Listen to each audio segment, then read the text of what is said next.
बिस्मिल्लाहिर्रहमानिर्रहीम, अस्सलाम वालेकुम। मैं हूं करामत मुगल और मेरे साथ हैं ईसा नकवी। नकवी साहब, इलेक्शंस करीब आ रहे हैं और मुस्लिम लीग नून पर मुसलसल इल्ज़ामात लग रहे हैं कि एक तो वो किंग्स पार्टी हैं, दूसरा उन्हें सिलेक्ट किया जा रहा है। लेकिन सबसे अहम और असल सवाल ये है कि इमरान खान के हवाले से क्या रियासत अपना फ़ैसला तब्दील करेगी?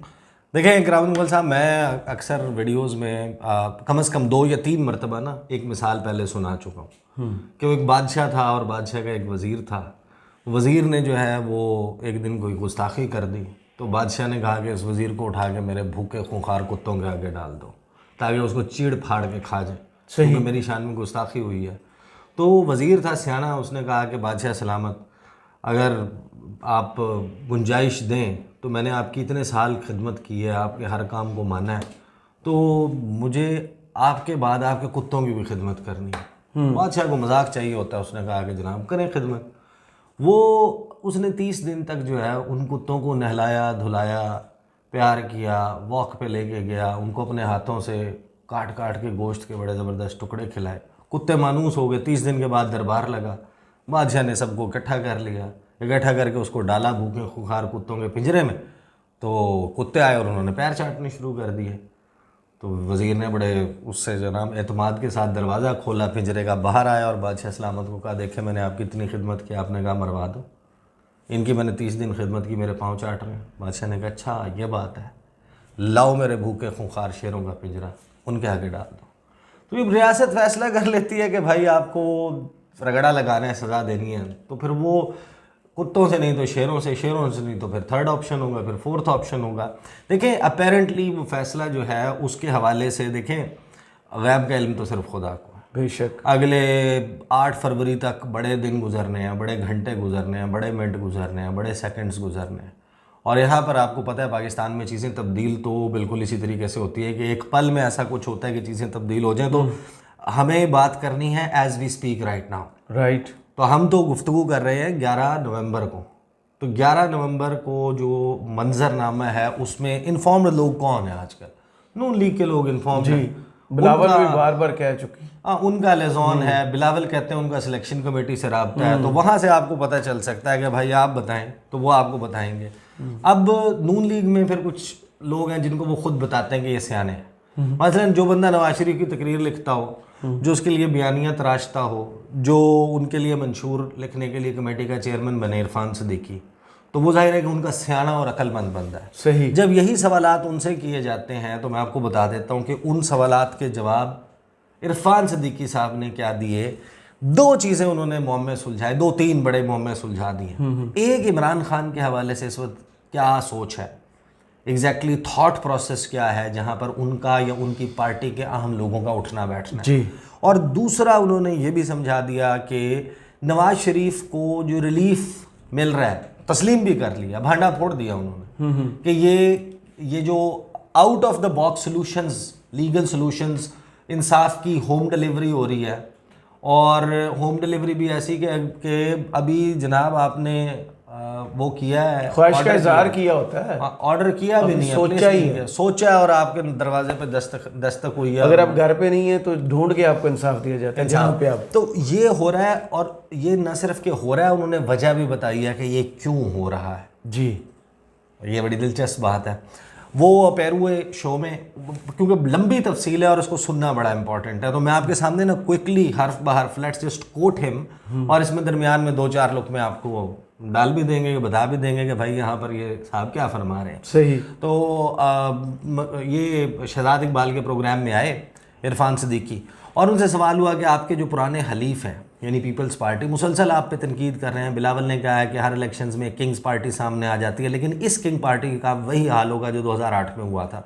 उन्होंने ये भी कहा है जो लाडले की सियासत है और जो सिलेक्शन की सियासत है, इसको ख़त्म करने के लिए हमें मज़ीद जद्दोजहद करने की ज़रूरत है। यानी कि आपको ताना दिया जा रहा है। इसमें कहते हैं शहजाद बिलावल एक नौजवान लीडर है, मैं इनका बहुत एहतराम करता हूँ।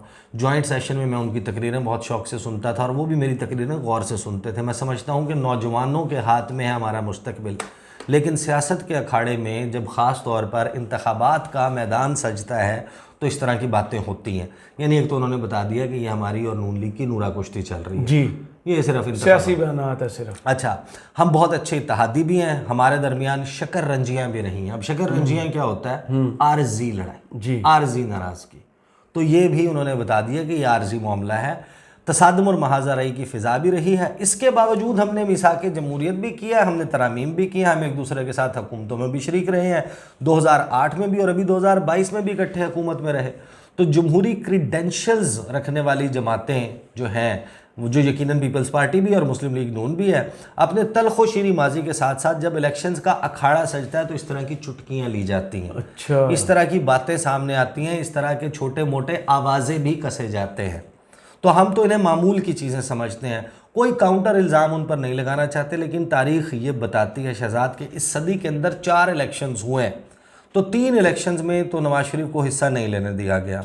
तो हमारे लिए तो लेवल प्लेइंग फील्ड ये रहा। अच्छा, उसमें बात यह है कि 2 इलेक्शंस तो इस वजह से उन्होंने हिस्सा नहीं लिया था क्योंकि मियाँ साहब 10 साल का मुआहदा तहरीरी करके परवेज़ मुशर्रफ के साथ गए थे इंटरनेशनल इंटरलोक्यूटर्स की गारंटीज़ के बाद, एब्सोल्युटली, सऊदीज़ की और जब उन्हें सज़ा हो चुकी थी। जी, 1-2 इलेक्शंस तो उनके उसमें निकल गए। उसके बाद उन्होंने इलेक्शन लड़ा 2013 का। 2013 का इलेक्शन उनको इस सिले में मिला था कि वो कुछ लोगों की ईमा पर काला कोट पहन के यूसुफ रज़ा मेमो गेट वाले केस में पीपल्स पार्टी के वज़ीर आज़म के Yes. खिलाफ सुप्रीम कोर्ट में इफ्तार चौधरी के सामने पेश हो गए। तो उन्होंने, जब आपको पता है कि वो कैरेट एंड स्टिक पॉलिसी भी होती है और एक होती है कि आपको जनाब इनाम दिया जाता है कि जाओ ये करके आओ, जब वो करके आता है तो उसको जवाब में इनाम भी दिया जाता है। तो वो 2013 में इलेक्शन लड़ा। फिर क्या होता है कि भाईजान ये तो अब मियाँ साहब को एक्सप्लेन करना चाहिए ना, उनकी अनएक्सप्लेन्ड वेल्थ है, एवरीबडी नोज।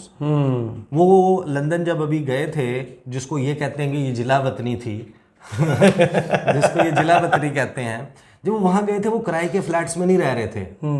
वो वहाँ पर जो है वो सोशल वेलफेयर के पैसों से मलका बरतानिया की टैक्सी पर भी सफ़र नहीं कर रहे थे आगाज, यानी ये जब गए तो बरतानिया पे मलका की हुकूमत थी, जब आया तो बादशाह बन चुका था, बादशाह बनवा के आए। इतना अरसा जो आपने वहाँ पे गुजारा तो आपको वहाँ पर ताजे बरतानिया का सोशल वेलफेयर निज़ाम या हुकूमत बरतानिया के पैसे नहीं मिलते थे।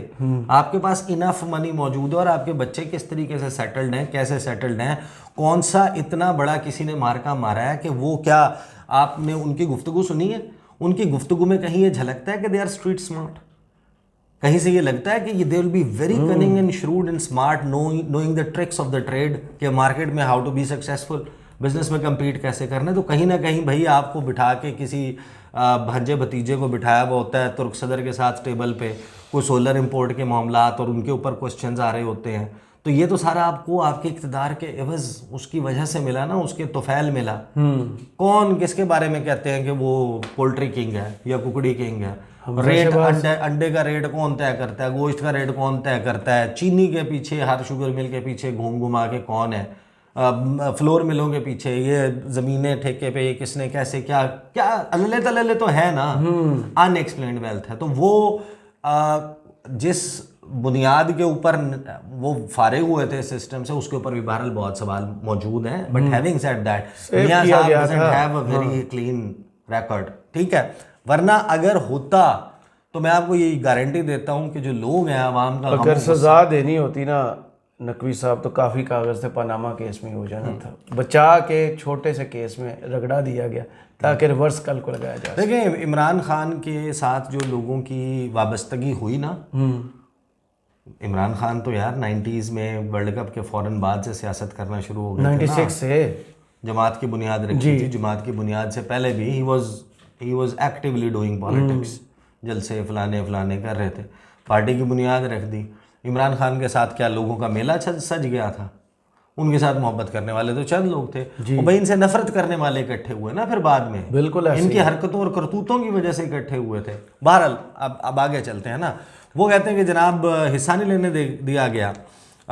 2008 इलेक्शन में नवाज शरीफ को हिस्सा नहीं लेने दिया गया। वो आ भी गए जद्दा से, नॉमिनेशन पेपर जमा कराए, रिजेक्ट हो गए, उन्हें मैदान से निकाल दिया गया। जरदारी साहब ने इलेक्शन लड़ा, पीपल्स पार्टी ने इलेक्शन लड़ा, और उसके पीछे भी कोई हिस्ट्री बयान की जाती है कि कैसे मामला तय हुए। या इशफाक परवेज़ कियानी और मुशर्रफ साहब ने किस तरह जमात से राब्ते कायम किए, फिर एक NRO का जिक्र किया जाता है। हम उस माजी को दफन रखना चाहते हैं, उसकी तरफ पलट कर देखना भी नहीं चाहते, लेकिन ये इल्ज़ाम हम सुनने के लिए तैयार नहीं है कि हमारे साथ कोई तरजीही सलूक किया जा रहा है या किसी को मैदान से बाहर रखने के लिए, ख़ास तौर पर पीपल्स पार्टी 2008 में जमात इस्लामी, PTI और मुस्लिम लीग नून ने इकट्ठे बाइकाट किया था। ये वापस ले लिया था इन्होंने। बेनज़ीर साहिबा की जब शहादत होती है, नहीं इन्होंने फिर वापस ले लिया। हाँ वही ना, फिर जरदारी साहब इन्हें बुलाते हैं, उन्होंने कहा क्या बेवकूफ़ी कर रहे हैं आप। उसने कंटिन्यू किया था जी, खान ने खान और जमात इस्लामी दोनों ने किया था ना। हाँ, तो वो उनसे फिर सवाल करते हैं कि क्या नाम है, शहजाद इकबाल, कि नवाज शरीफ के बारे में कहा जाता है कि जो 90 की सियासत थी वो उससे सीख कर आगे बढ़ना चाहते हैं और इसीलिए वो अपने पिछले अदवार में भी सिविलियन बालादस्ती की बात कर रहे हैं। तो वो सीखा है नवाज शरीफ साहब ने कि सिविलियन बालादस्ती की, जैसे आप कह रहे हैं कि पिछले 4 में से 3 इलेक्शंस क्योंकि उनको लड़ने नहीं दिए गए तो उन्होंने ये सीखा है कि चलो अगर कोई थोड़ी बहुत सहूलतकारी मिल रही है तो उसको लेने में कोई मुज़ायका नहीं है। इसमें कहते हैं नहीं, ये बात नहीं है, ये गलत नतीजा निकाला है आपने, इसलिए कि अगर उन्हें 3 इलेक्शंस में हिस्सा नहीं लेने दिया गया और 2013 में इन हालात में हिस्सा लिया कि आसिफ अली जरदारी सदर मुमलिकत के ओहदे पर फाइज थे और सारा निज़ाम बशमूल इशफाक परवेज़ कियानी उन्हीं का लगाया हुआ था, हमने उन हालात में भी इलेक्शन में हिस्सा लिया, कोई इल्ज़ाम नहीं लगाया। तो जो बात आप कह रहे हैं कि हमने सबक सीखा था और इसी नतीजे पर आना था, तो हमें तो 2013 और 17 के दरमियान जो कहा जाता था कि तौसीह दे दो और ये मामला हमारे सपुर्द कर दो, ये केस वगैरह का, तो हम ये कर देते। लेकिन नवाज शरीफ ने कहा कि मुकदमे का सामना भी करूँगा, GIT का सामना भी करूँगा, लेकिन इस धौंस में आकर तौसीह नहीं दूंगा। तो अगर ये सबक सीखना था जिस सबक की तरफ आप इशारा कर रहे हैं, अच्छा ये जो उन्होंने बात की है ना इरफान सिद्दीकी ने, मैं आता हूँ जो इमरान खान के साथ हो रहा है या होना है मज़ीद ना, उसका जो उन्होंने गुफ्तगू की है, ये जो तौसीह वाला मामला ना, देखें मियाँ साहब को जिस दिन अगर ये यकीन होता कि मेरे साथ डबल गेम नहीं होगी और वाकई ये मुझे निकाल लेंगे, तो मियाँ साहब हर सूरत ये काम कर देते। मियाँ साहब ने हमेशा किया है, कभी वो इस काम से चूकते नहीं हैं। मियाँ साहब को वसवसा डर ये था कि मेरे लिए मंसूबा 100 प्याज और 100 जूते का, कि मैं ये भी कर दूंगा और इससे भी जान नहीं छूटेगी, तो लिहाजा शहीद हुआ जाए। तो ये कहानी है असल, वरना मियाँ साहब का ये ट्रैक रिकॉर्ड सबको मालूम है कि वो जो गर्म गोद है इस्टेब्लिशमेंट की, वो उनको कितनी पसंद है, उस गोद में बैठना कितना पसंद करते हैं। इसमें सवाल करते हैं, ये इरफान साहब शहजाद कहते हैं ये नतीजा मैंने नहीं निकाला, यह आपके पुराने इत्तेहादी ने निकाला है कि आप वोट को इज्जत दो के बयानिए से पीछे हट गए। खुर्शीद शाह बार बार कह रहे हैं कि अगर आप ताकतवर हलकों के ज़रिए मुंतखब हो भी गए तो फ़ायदा नहीं होगा, मुल्क को नुकसान होगा। तो कहते हैं देखें वो हलीफ आजकल इंतखाबात की वजह से ये बातें कर रहे हैं। फ़र्क ये पड़ा है कि आमतौर पर जब इलेक्शन हो जाते हैं, कोई जमात हार जाती है तो वो लेवल प्लेइंग फील्ड ना होने का कहती है, धांधली का कहती है, कुछ और कुव्वतों की तरफ इशारा करती है कि हमारे साथ बड़ी ज़्यादती हुई।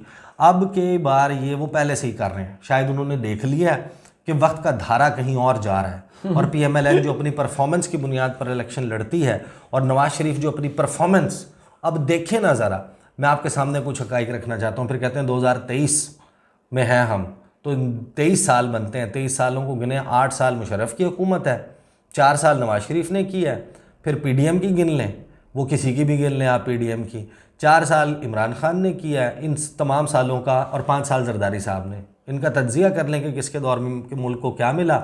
किसी से भी पूछेंगे वो एक बात नहीं गिनवा सकेंगे, मैं 10 बातें गिनवा दूंगा। अच्छा। ये तो वीडियो तवील हो जाएगी, इसलिए I will not go and dig deep into this. कहते हैं शहजाद इकबाल के इरफान साहब, ये तनकीद सिर्फ आपके मुखालफिन की तरफ से नहीं आ रही, बल्कि इस वक्त जो भी लिख रहा है, तज्जिया कर रहा है, तबसरा कर रहा है, वो लिख रहा है कि राह हमवार की जा रही है नवाज शरीफ के लिए। ये तज्जिया और तबसरा हर जगह हो रहा है, तो परसेप्शन का मसला तो है। सवाल तो ये हो रहा है कि नवाज शरीफ जब आएंगे तो क्या बयानिया होगा। तो आप लोगों ने बयानिया ये दिया कि 2017 का जो पाकिस्तान था वो बहुत बेहतर था, नवाज शरीफ वहाँ लेकर जाएंगे पाकिस्तान को। लेकिन इस वक्त तो मसला ये लग रहा है कि आपको मुश्किल ये पड़ रही है कि आपके ख़िलाफ़ बयानिया बन रहा है कि आप सिलेक्टेड है या सिलेक्ट हो रहे हैं या किसी की ईमा पर आप लोगों को लाया जा रहा है। इस पर कहते हैं शहजाद देखें ये 2 चीज़ें हैं। एक तो नवाज शरीफ जब आए तो उन्होंने 2017 की बात की, बिल्कुल की। क्या नवाज शरीफ ने ये नहीं कहा कि अगर मुल्क को ठीक रखना है और उस मुल्क को आगे लेकर जाना है तो सबको मिलकर माजी की गलतियों का अजाला करके आगे चलना होगा, बल्कि उनके अल्फाज थे कि उनकी 40 साल सियासत का निचोड़ है ये कि सबको लेकर चलना है। यही उनका बयानिया है। इसी को वोट को इज्जत दो कहते हैं ना। अब वोट को इज्जत दो, मैं अब चला जाऊंगा तफसील में, बड़ा लंबा हो जाएगा। आपका जो नारा था ना वोट को इज्जत दो का, वो ये था कि इस्टेब्लिशमेंट जो है वो आवाम का वोट जो है उस पर डाका डालती है, चोरी करती है, किसी और को मुंतखब किया जाता है, किसी और को सिलेक्ट करके बिठा दिया जाता वोट है, किसी और को डाला जाता है, निकलता किसी और। हम इस्टेब्लिशमेंट की इस हर इलेक्शन में मनूवरिंग को, मैनिपुलेशन को तस्लीम नहीं करते, ना आइंदा करेंगे, ना होने देंगे किसी के भी फेवर में। आज क्योंकि आपके लिए चीज़ें सॉफ्ट हो रही हैं तो आपके लिए ये सब कुछ काबिल कबूल है और डेफिनेशन ऑफ वोट को इज्जत दो भी तब्दील हो गई है। फिर ये कहते हैं कि आप मुझे पढ़ा लिखा समझते हैं तो मैं ट्रांसलेशन भी इसकी कर सकता हूँ। क्या यही पैगाम था वो जो हमेशा देते रहे? और उन्होंने ये कहा कि अगर ये नहीं करेंगे तो मुल्क आगे नहीं जाएगा। दूसरी बात जो आप कह रहे हैं, सब कह रहे हैं कि ये आसानी हो गई, वो सहूलतकारी हो गई। कौन सी सहूलतकारी हो गई?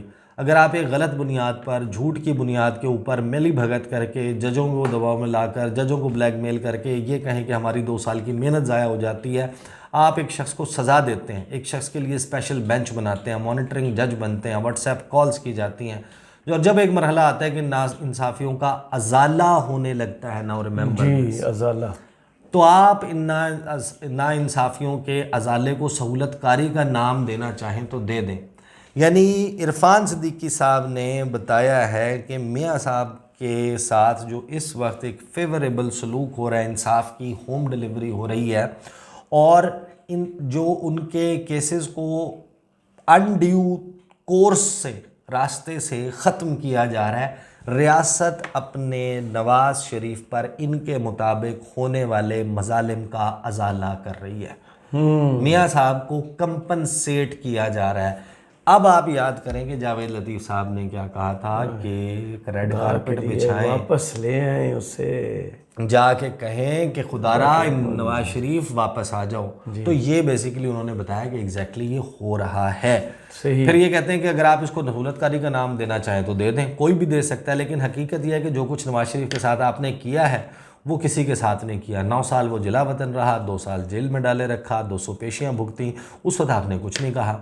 आज उसके ऊपर जो है वो शहजाद इकबाल कहते हैं अगर आप ऐसे बताएंगे कि जो मियाँ साहब के साथ ज़्यादती हुई अब उसका अजाला हो रहा है, लेकिन तहरीक इंसाफ का ये कहना है कि हमें तो लेवल प्लेइंग फील्ड ही नहीं मिल रही, हमारे लोगों को उठा लिया जाता है, पार्टियां बदलवा ली जाती हैं, जलसा तो दूर की बात है, कॉर्नर मीटिंग भी नहीं करने दी जाती है। तो ये उनका शिकवा है। इसलिए अब बहुत से मुबस्सरीन ये कह रहे हैं कि ये 2018 का एक्शन रिप्ले है। उस वक्त एक को बाहर करके दूसरे को इन किया और अब एक को इन करके दूसरों को बाहर कर रहे हैं। तो आधा तो आपने समझा दिया कि जो गलत हुआ उसका अजाला हो रहा है, तो जो बाकी आधा हो रहा है उसको कैसे एक्सप्लेन करेंगे आपके? इट्स अ गुड क्वेश्चन कि भाई आप ये कह रहे हैं कि नवाज शरीफ को इसलिए फेवर मिल रही है क्योंकि उसके साथ गलती, माजी में उसके साथ गलतियां की गई थी, उसका मजालिम का अजाला हो रहा है। तो यहाँ जो हो रहा है तो ये किस वजह से हो रहा है? फिर भाई आपके केसेस माफ़ करें ना, अगलों को क्यों इस तरह वो कर रहे हैं? इस पे आपको पता चलता है कि इस वक्त रियासती बयानिया क्या है। देखिए एक बात तो तय है कि 9 मई में जो लोग फिज़िकली पर्सनली नज़र आ रहा है, एक्शनेबल एविडेंस है, जिनके खिलाफ सबूत मौजूद है, जिसने ट्रेस पासिंग किया है, जिसने जलाओ घेराव किया है, जिसने पथराव किया है, जिसने आग लगाई है, जो है पाकिस्तान ताज़ीरात पाकिस्तान है, कानून है, उसमें उस जुर्म की एक सज़ा मौजूद है। उस शख्स को पकड़ें, उसके खिलाफ मुकदमा चलाएं, उसको सज़ा दें। There is no second opinion about it. Now the question is कि क्या उसकी बुनियाद के ऊपर 50%, 60% अवाम में 72% जो भी सर्वेज हुए हैं उसके मुताबिक ये पॉपुलैरिटी आ रही है, उस पूरी जमात के ऊपर ब्लैंकेट मैन या उसके हक़ सियासत से उसको महरूम किया जा सकता है जो आईने पाकिस्तान प्रॉमिस करता है। Now that is the tricky part of the question, right. और क्या इमरान खान जिनके हवाले से बार बार ये दावा किया गया उस वक्त के वज़ीर दाखिला की तरफ से और दीगर अहम ज़िम्मेदार ओहदों पर बैठे हुए लोगों की तरफ से कि इमरान खान के ख़िलाफ़ actionable evidence, audio video record मौजूद है कि ये सब कुछ वो करवा रहे थे, अगरचे वो उस वक्त रियासती तहवील में थे, वो तो तहवील में थे जी, 9 तारीख उसी की वजह से सब कुछ हो रहा था। कस्टडी में that missing part, that connection to connect Imran Khan और उनके खिलाफ भी ये किया जाए, that is the tricky part. उस पर वो कहते थे कि बाकी आधा सच मैं आपको समझा देता हूँ। तो बात यह है कि अगर हम 2018 के इलेक्शन से बाहर थे तो क्यों बाहर थे? क्या हमने कोर कमांडर हाउस पर हमला किया था? क्या हमने GHQ पर हमला किया था? क्या हमने पंजाब रेजिमेंट सेंटर पर हमला किया था? क्या हमने कोयटा छावनी पर हमला किया था? क्या हमने किसी एयरबेस पर हमला किया था? हम इसलिए जेल के अंदर थे कि हमने बेटे से तनख्वाह नहीं ली थी। हमारा कसूर तो सिर्फ इतना था जो नाकाबिले माफ़ी ठहरा। आज अगर नवाज शरीफ के कसूर को एक दूसरी जमात के सरबराह के हम पल्ला करार देते हैं तो आप सेब को तरबूज के साथ तोलना चाहते हैं तो आप तोल लें। तो बड़े बड़े मजालिम हुए पाकिस्तान की तारीख में। पीपल्स पार्टी के एक लीडर को फांसी चढ़ा दिया गया, बेनज़ीर भुट्टो को कत्ल कर दी गई दिन दिहाड़े, और भी बड़े मजालिम हुए, लेकिन किसी जमात ने ये नहीं किया। अच्छा, फिर तफसील अगेन लंबी हो जाएगी। उस पर सवाल हुआ उनसे कि भाई 9 मई के वाक़यात तो 9 मई को हुए, लेकिन आपकी पार्टी का ये बयानिया कि खान को जेल में डालो, मरीम नवाज़ पिछले साल से कह रही थी कि एक तरफ नवाज शरीफ को रिलीफ दे दें धड़ाधड़ और वो जेल नहीं जाएंगे और इमरान खान को जेल में डाल दें, तो ये तो आपका जेल में भेजने का और ये सब कुछ करने का ये वाली लेवल प्लेइंग फील्ड तो आप 9 मई से पहले से मांग रहे थे। तो वो क्या कहानी थी? उस पर कहते हैं नहीं, हमारे मांगने से, हमारी आरजुओं से तो किसी की तोपों में कीड़े नहीं पड़ते, ना सियासत में ऐसा होता है। मरीम ने जो बात कही थी कि 2018 में जिस तरह मुख्तलिफ कुव्वतों ने नवाज शरीफ को निकाला, उसका अजाला करें। फिर उन्होंने अलजुल्फ़िकार की मिसाल दी, बेनज़ीर भुट्टो मुर्तज़ा भुट्टो की, कि उन्होंने ये पॉलिसी रखी थी। MQM ने अल्ताफ़ हुसैन से बरात का ऐलान कर दिया जी, और उन्होंने कहा कि जनाब हमारा उनसे तर्क ताल्लुक़ है, कोई वो नहीं है। लेकिन PTI इलेक्शन में आती है अगर, अब ये है नाउ इज़ द पॉइंट कि क्या होगा 8 फरवरी को। ये जो अनवारुल हक काकड़ के बयान है कि लेवल प्लेइंग फील्ड होगी, सबको आज़ादी होगी, जलसे की भी आज़ादी होगी, फलां होगी, ये वो बात कर रहे हैं। मुर्तज़ा सोलंकी जो कहानी सुना रहे हैं, इलेक्शन कमीशन के सामने 24 नुकाती चार्टर ऑफ डिमांड रखा है, सदर मुमलिकत ने ख़त लिखा है, लेकिन असल में कहानी ये होने जा रही है। वो कहते हैं कि लेकिन PTI इलेक्शन में आती है और 9 मई पर फ़ख्र करने वाले एक लीडर, मनसूबा बंदी करने वाले लीडर, जिसने फ़ौज के अंदर बगावत की कोशिश की, आर्मी चीफ का तख्ता उलटने की कोशिश की, जिसकी पादाश में फ़ौज में सज़ाएँ हो चुकी हैं, अगर उस शख्स को भी आप नवाज शरीफ के हम पल्ला रखना चाहते हैं, यानी कि this all is justified as per PMLN कि ये सब कुछ जस्टिफाइड है और इनको इसी तरीके से रखा जाएगा अनटिल इलेक्शंस।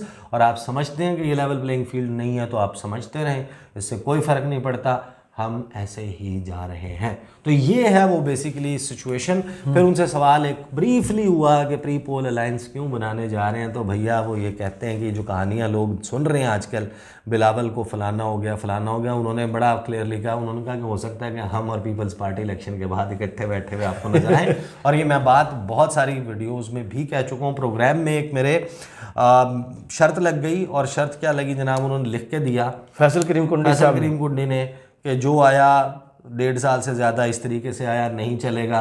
मैंने कहा वो 1.5 साल भी आप उनके साथ बैठे होंगे, आपके वोट होंगे तो वो बनेंगे, वरना वो नहीं बनेंगे। मैंने कहा मैं भी लिख के दे देता हूँ, उसका वीडियो रिकॉर्ड मौजूद है। जब ऐसा होगा तो हम वो वीडियो चलाएंगे, हम दावत खाएंगे, लोगों को भी हम तो दोनों साइड से दावत खा और दावत भी खाएंगे। चलें, बहुत शुक्रिया ईसा नकवी आपके तज़िये का। कमेंट्स बॉक्स में ज़रूर बताइए वीडियो आपको कैसी लगी। इजाज़त दीजिए, अल्लाह हाफ़िज़।